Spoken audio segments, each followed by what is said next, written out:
Hello, I'm Nobby. Welcome to my workshop. I was just about to start a new project in the workshop the other day, mostly taking place on the milling machine, when a problem occurred. I was using a fly cutter to machine a piece of aluminium, and the milling machine started to make a terrible screeching sound. So I had to sort of abandon what I was doing, switch the machine off obviously, and investigate what was happening. The problem, I think I recognised immediately. It's something that's happened on the milling machine before. The pulley, which is attached to the bottom shaft of the motor in here, had moved. It moves slightly upwards, so let's take this off. So the belt here had moved upwards and obviously was not tracking evenly and making a terrible racket, because the if you can probably just about see the pulley here. You've got the larger pulley at the bottom, smaller one at the top, and the reverse on the pulley on the motor. So the belt was actually rubbing against the edge of the larger pulley. I'd managed to fix it temporarily, but it does need an additional fix to it. The pulley is only held in position with one grub screw, and I think for safety, to stop this happening again, it really needs drilling and tapping for a second grub screw on the opposite side of the pulley. This pulley obviously can't move. This is on the top of the main shaft of the milling machine. It's held in position by this large locking nut here. So this part can't move at all. That's absolutely fine. When some time back, I had this same problem and I had to fix it then. The pulley actually was on quite tightly onto the shaft, and I needed to use a bearing puller to pull the pulley off the shaft. So I'll probably have to do the same thing again. I'll bring the camera in a bit closer to show you this in a little bit more detail, because if anyone else has this same problem, it could help them as well. But so bear with me a moment, I'll just get the camera in a slightly better position.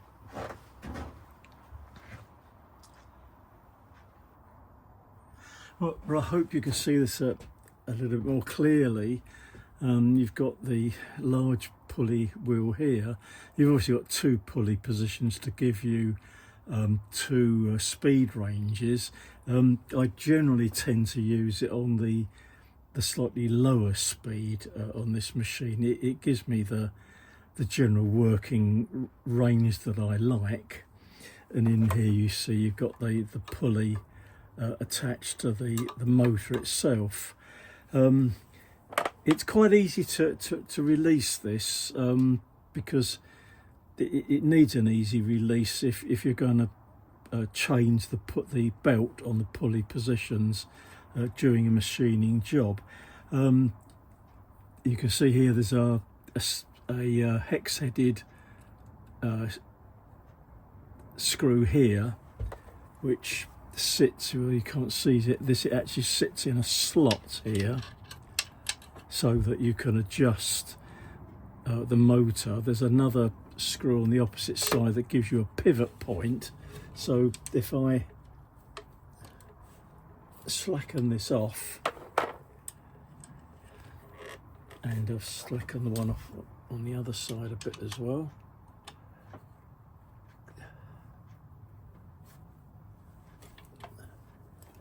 If that's enough.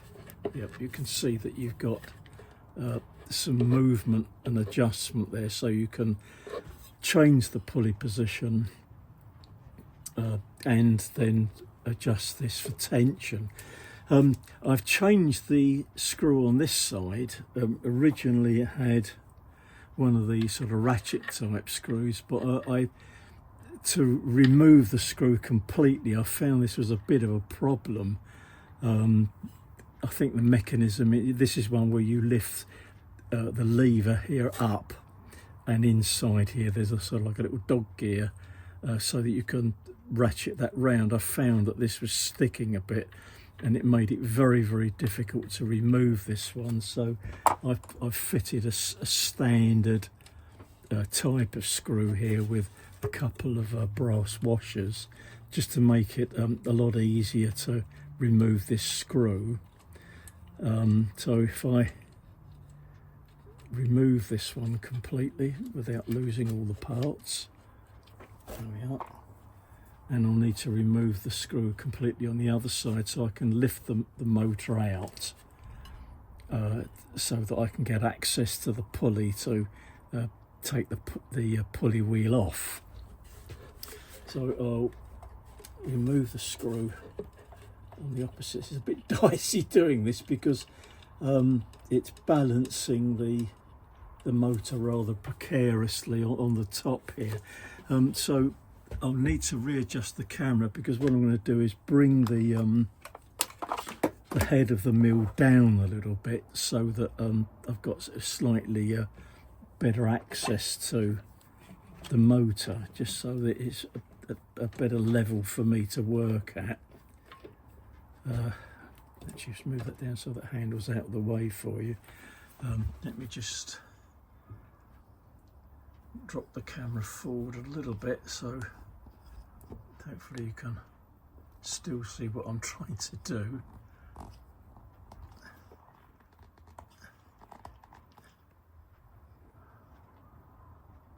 Hopefully it's a little bit better. So we take this screw out the back.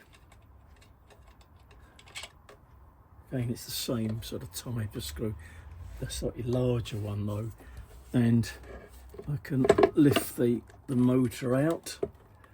And what I've done before is just turn that on its side and rather precariously balance that on the top here. So now you can see the pulley wheel more clearly. Then in the side here there's just one single little grub screw on the side. So if I can find the appropriate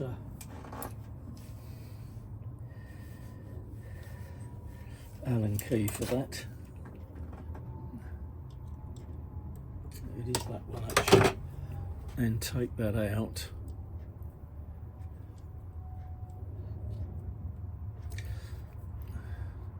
Actually, when I adjusted this the other day, I did adjust that in quite tightly, hoping it sort of wouldn't move again.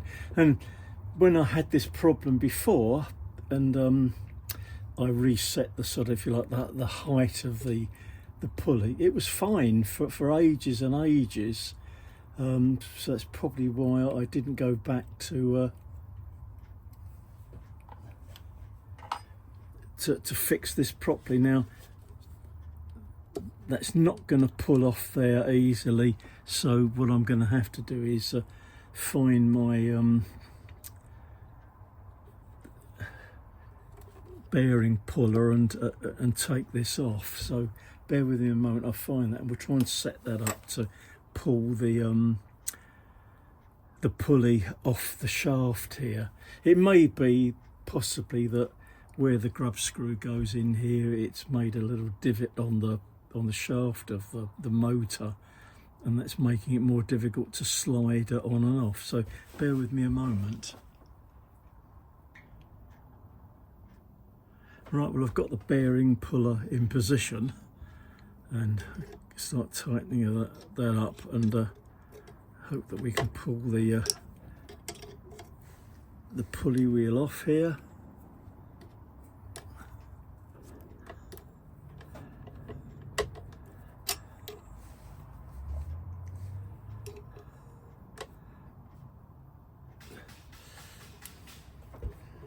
No, actually that's got a bit tight. I think that's actually brought the screw in here to the end of its travel, so I think what I need to do is reverse these claws round to get that off. So bear with me again for a moment. Right, I'm set up again. This is actually now turning by hand, so I've got the pulley off. Let me show you what I did. In fact, the bearing puller was already on the short side, so what I did was I found a piece of brass which I pushed in the end here to meet the end of the shaft here, and used that to push it through with the bearing puller. So I've got the pulley off. Then you see it just has the one hole in here for a grub screw. So what I'm going to try and do is drill and tap a hole on the opposite side here for a second one, which I hope then will hold this on sort of nice and firmly in position. I've got to be very, very careful here because there is a key. That key does actually seem to be in pretty tight, so hopefully that'll be okay. And I'm going to leave the motor in its let's raise that up a bit more again, leave that on, so hopefully it won't fall off. In the meantime, I remember when I did this before, it was quite a hairy procedure to do this. Now of course normally I would just set this up in the milling machine in the vise like that, and then just find the centre and drill the hole through, but for some reason why I can't do that on the milling machine now. So what I'll have to do is set this up in a vise and then drill a hole through here, probably on the bench drill instead.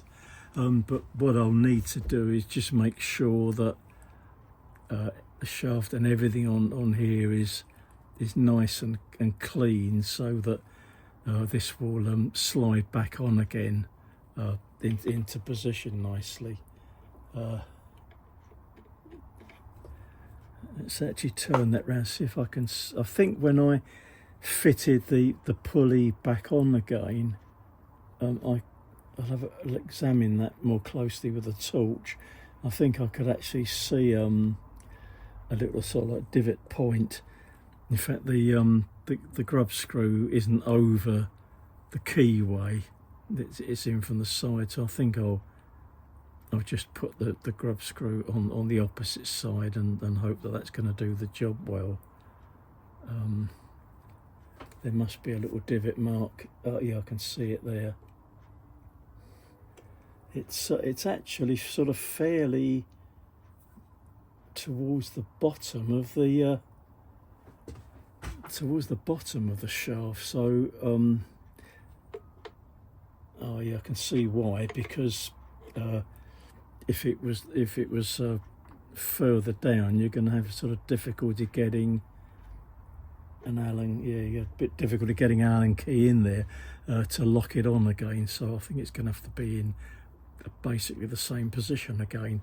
So what I'll do is try and set this up in a vise on the bench drill, and then we'll drill and tap that hole through there.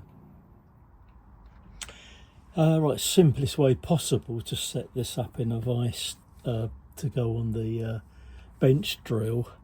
I simply measured obviously on the opposite side where the hole is for the other grub screw, which is a 5mm grub screw. So I found a second one. So I've got two. I've got sort of a couple of boxes of grub screws always on hand, all different sizes. Very, very useful to buy these in like a little set, the stainless steel ones.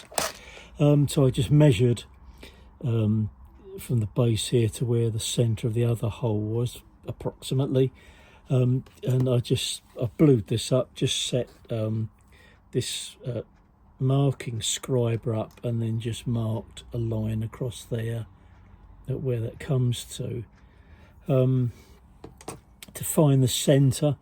again, easiest way to do it is just measure the diameter of the part here, which is, well, it's about 25 millimeters. Actually, we'll measure that more accurate. It is actually 25 mil. So we just take half of that, 12.5 millimeters, and to find the centre, I just simply put a set square on the side and just simply measured across 12.5 millimeters with a ruler, and then just marked it up with a scribe. Just make it the simplest possible way to do it, really. So I'll just need to put a little pot mark in very carefully in the centre there, and then we can set it up on the bench drill and drill this through. So I'll get all that set up. I'll find the tapping drill and a tap, a 5mm tap, so we can do that process. Before I put it in here, I did clean through the hole here with some cotton buds and some acetone, just to clean it up on the inside. It was actually quite dirty inside, and where the grub screw on the other side goes through, because it's had a grub screw running through it sort of a number of times, I've just sort of very, very gently filed over the top of it with a needle file, just to make sure it is nice and clean. And what I'll have to do also is give the motor shaft a good clean up as well. So I'm hoping I can get to a position where this will actually slide on there easily, to make it a nice easy job for me to get this in exactly the right position for the belt. So I'll come back to you when I've got everything all ready to drill and tap the hole. Well, we're all set up on the bench drill, and I've made a tiny pot mark in the centre there as a guide for the spotting drill.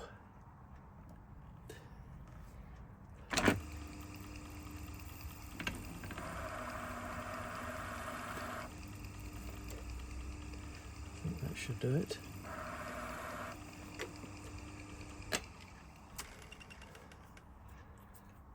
I'll switch that over for the tapping drill.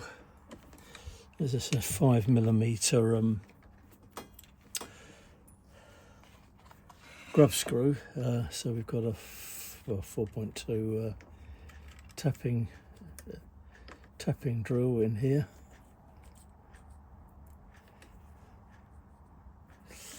It's going to come. Oh, that's good.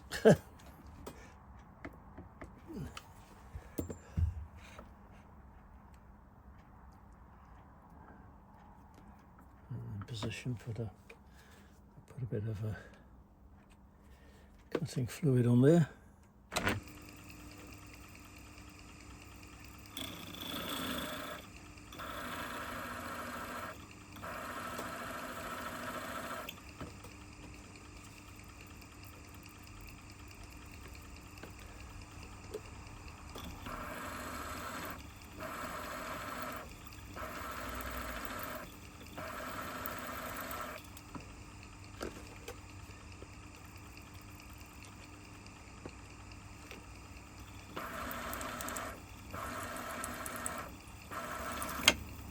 It will through okay. Right, so I can set up now to tap the hole.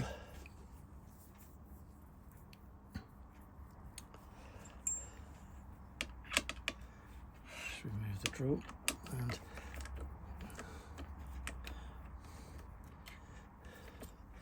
what I'll do is I'll start the tap off in the chuck here, I think, to get it started in nice and straight.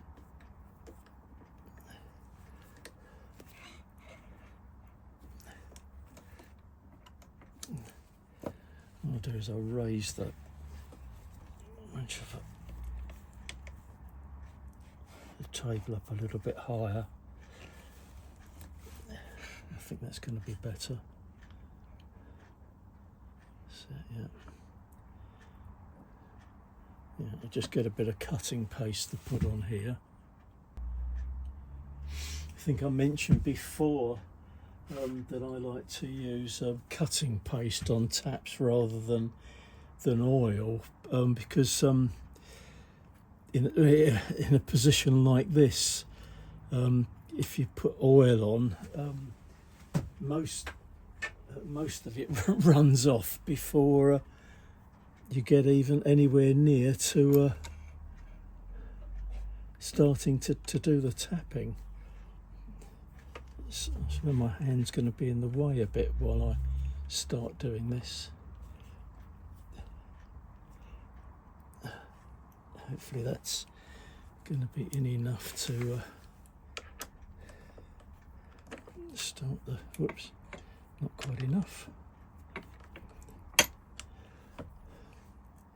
That's in quite tightly there, so we can drop this down a bit more. I did put that in tight. There we go. Just make sure. I think you can still see what I'm doing. Make sure we're nicely in focus. And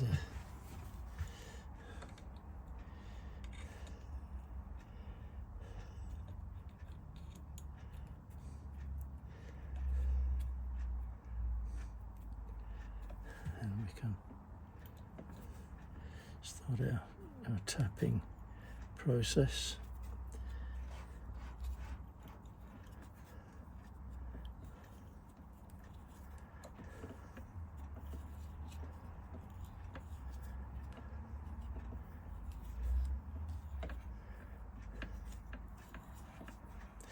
It's a bit awkward doing this with one hand. If I do it with two hands, you won't be able to see what I'm doing, will you? But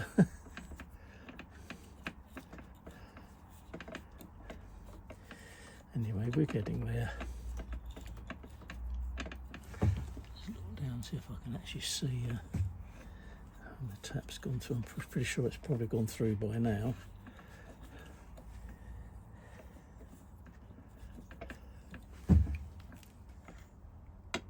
It has, so just take it down a little bit further.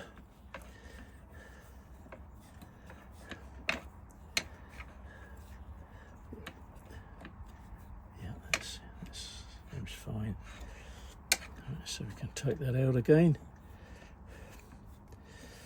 And that's that little job done. So it's just a matter of a clean up, and obviously clean up any burrs that are down this hole as well, so that it's going to slide onto the shaft of the motor nicely. Let's see if I can. Yeah, I think I can get that up by hand, just about.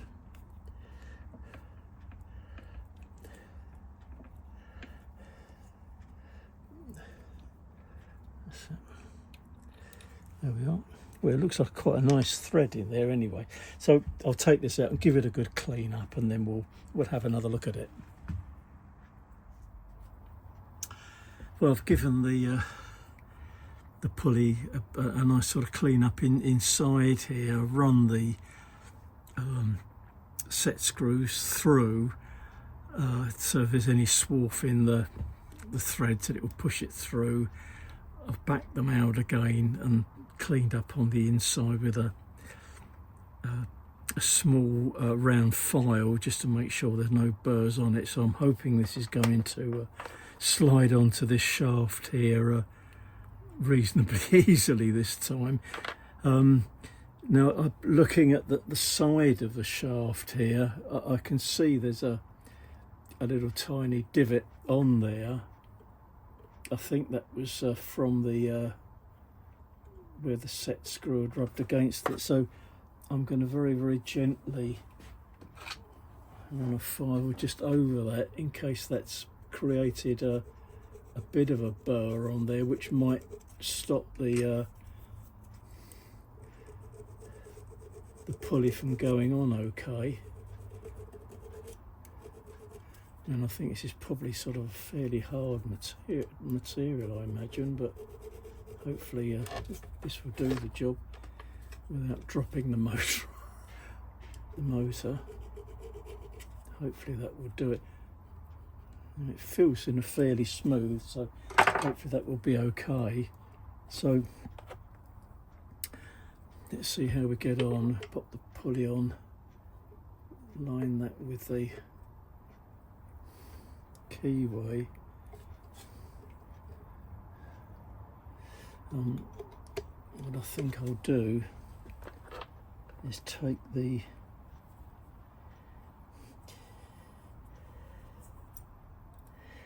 I'll take the original grub screw out, so that I can hopefully see the little divot point where that went on.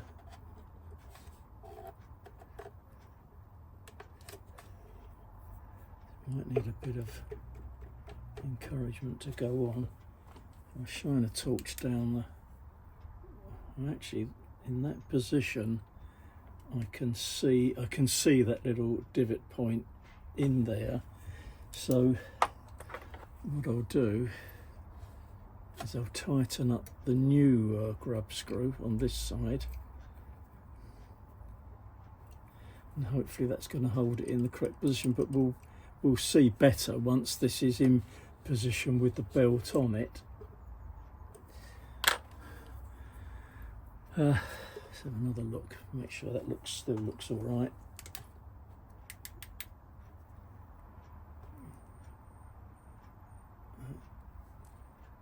It looks okay, but it may need a bit of upward adjustment. So we'll pop that back on the top. Important to get the belt underneath that pulley first. This one, it doesn't matter on that side, but that one needs to be on the other side, because once that's in position, the bottom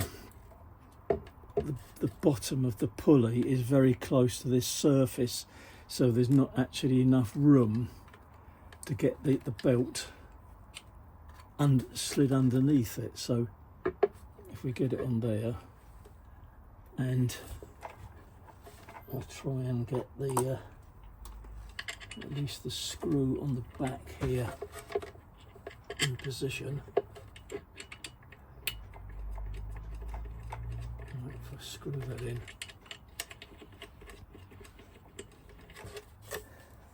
I'll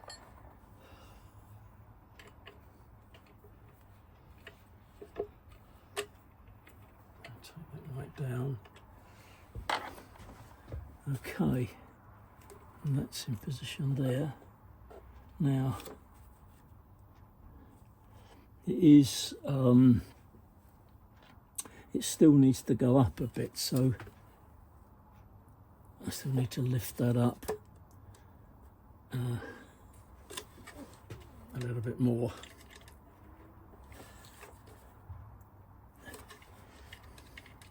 Take that out again. So I probably keep putting my hand in front of the camera so you can't see what I'm doing, but let's make sure you're still in frame. Yes, this is probably going to be, it's not going to be a sort of a quick process to do this, unfortunately. It needs to go up a bit more. I think it's going to need a little tap with a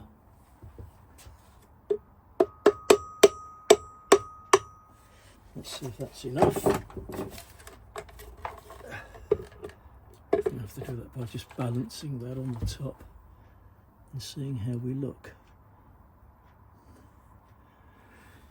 Well, it sort of looks okay. What I did before was put a ruler across the top here and the top of the other pulley.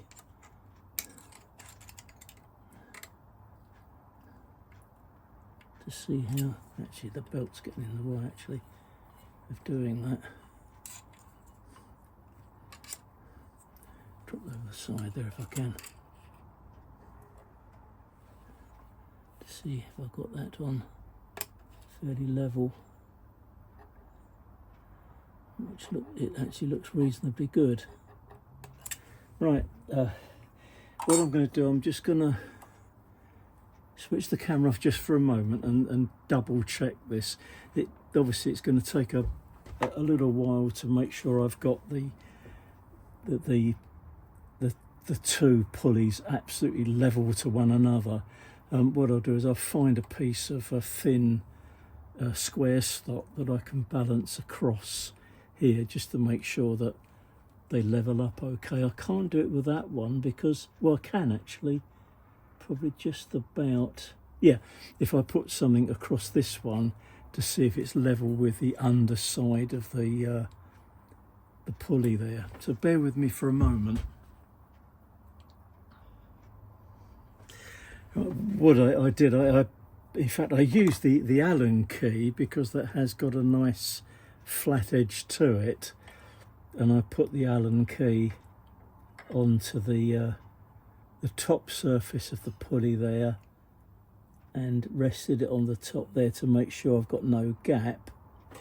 And what I also did was use the edge of my ruler on the bottom one on here to make sure it lines up with the corresponding position on the, well, you can't see it, the pulley there, the large pulley on this side, so that surface lines up with the underside of the bigger pulley on that one, and it lines up nicely, I think. So I've put the set screw, Allen screw, back in. With these little Allen keys, it's difficult to get enough pressure on it, but I'll take that in as much as I can with this one. Turn that round, like that, and I'll use a sort of a T-handled one just to get a little bit more pressure on it. Obviously got to be very careful doing this. Turn that round again. Whoops, without dropping the motor. There we are. That's it, and hopefully that's going to do the job. So what I'll do is I'll put the screws back in here, and I'll bring you back as I set the belt up in position, and we'll give the machine a run and see how it is. Okay, well I've put the screws back in on both sides and the adjusting screw on here, and I've refitted the belt so that you can then use that swivelling movement to adjust the correct amount of pressure you need on the belt. Now, I suppose you don't need this to be incredibly tight. I mean, if anything went wrong while you're machining, I suppose this, if it's not too tight, it would allow the belt to, I guess, to slip slightly. But getting that in position here, if I turn the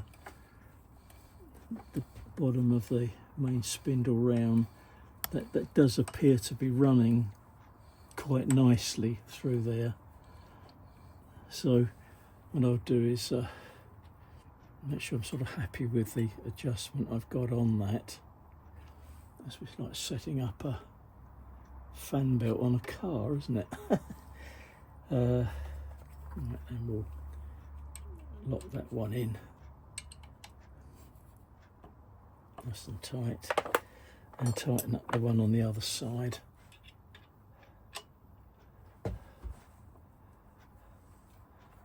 I'm glad to get this motor back on again, because rather nervous of this sort of hanging hanging in midair while I do it. No other easy way of doing it. I think when I did this in the past, I put some support things on the opposite side of the milling machine to rest this onto it rather than have it sort of dangling up here. So hopefully everything's going to be okay now. I put the this cover on. Unfortunately, this cover at some point it did get broken because of the it's got a little locking screw that holds that on. It was quite a large one with a plastic knob on the end of it, which I replaced with this much smaller one because it got in the way of this fine feed control here that kept hitting that. So I'll replace that. This obviously protects you from anything happening here, the belt coming off and sort of hitting you in the face.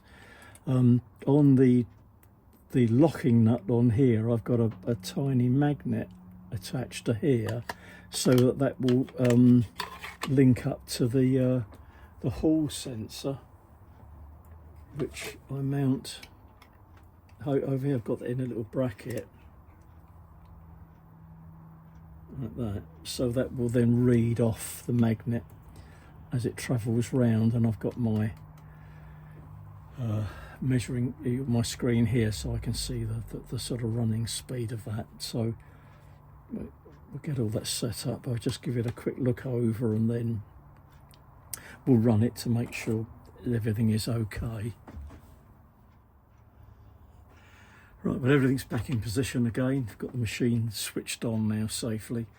The machine is switched on, ready for operation. So we switch on. And it's running nicely.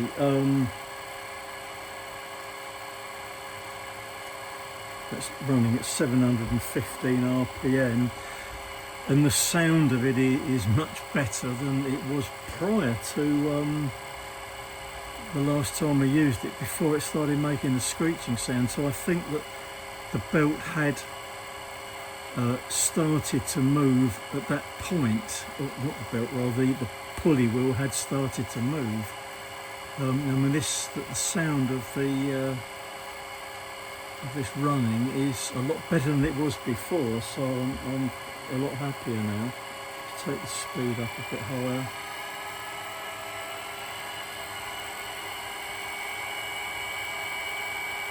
So we're up to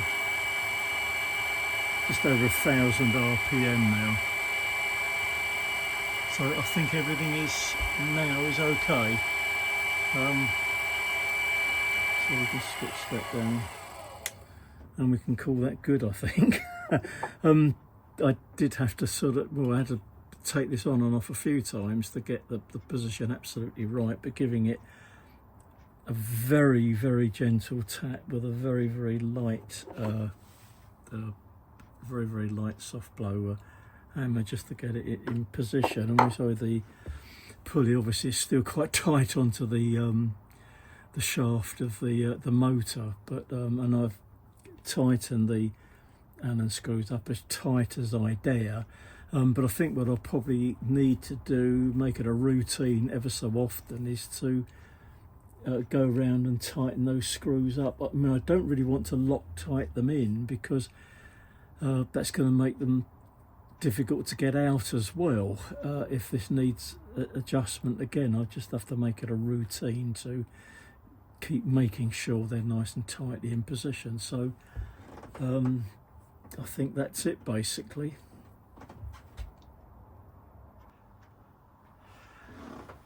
So there we are, that's all sorted now, thank goodness. Even this is a sort of I guess a nice sort of interesting little project to do when I've had to do all sorts of things to the milling machine, all sorts of little modifications that I've made to it, including putting a DRO on the milling machine as well, which actually was quite a long job. Took quite a long time to fit that, and I've shown that, and I've shown all the other things I've done to the milling machine in previous videos as well. So there we are, that's it. Thanks very much for joining me in the workshop again. Again, thanks to all the subscribers to the channel, and the nice comments that we've got going backwards and forwards as well about all sorts of different things. You know, if you've got any comments here, you know, do pop me a little message in the comments box. So that's it. Thanks very much again for joining me, and I'll see you in the next video. Bye bye for now.